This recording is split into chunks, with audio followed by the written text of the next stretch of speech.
Here's a sobering reality check. That expensive bachelor's degree is becoming the new high school diploma. The New York Times reports a 4-year college degree is increasingly a requirement for jobs that don't actually use college-level skills. Receptionists, dental hygienists, clerks, claims adjusters, all finding they need a college degree to be considered.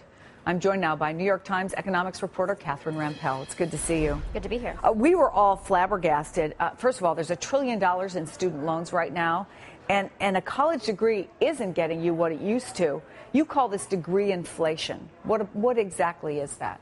It means that employers are requiring bachelor's degrees for jobs that they didn't used to. It's sort of, inflating the credential from one level to the other. Why? Why are they? I think it's for a few different reasons. In some occupations, the job duties have actually changed. They've gotten more technical, things like logistics or supply chain management. They're much more automated. So you might actually need different skills today than you used to, even if the title stays the same.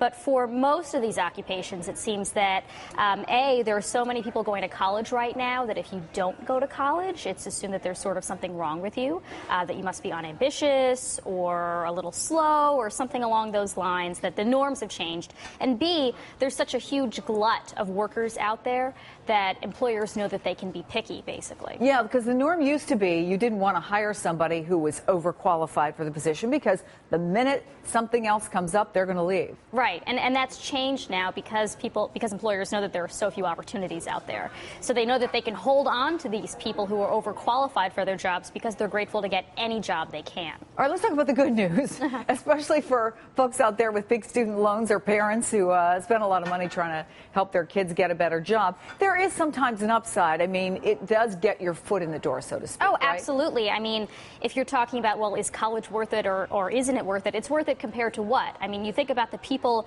who didn't put in the 4 years in going to college, they're getting shut out from these opportunities altogether. Maybe it's a file clerk job, maybe it's a very low-level job, but at least if you have the college degree, you're getting a job. I mean, if you look at the unemployment rates for college graduates versus people who just went to high school, they're about twice as high for people who just went to high school. So if you have the college degree, at least you're getting a job.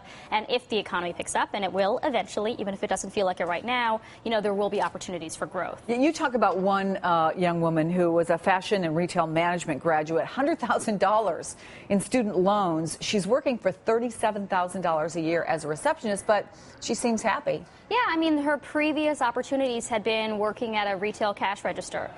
She was working at a makeup store. She was working at a bridal boutique, and working at an office is much nicer. She has benefits. She has a steady paycheck. She knows when her hours are going to be. So, yes, she has a lot of debt relative to what she's earning, but she's better off than she would have been if she didn't have that diploma. You do wonder, though, where does this leave people who don't have a 4-year college degree? Absolutely. A lot of people are priced out of the market altogether.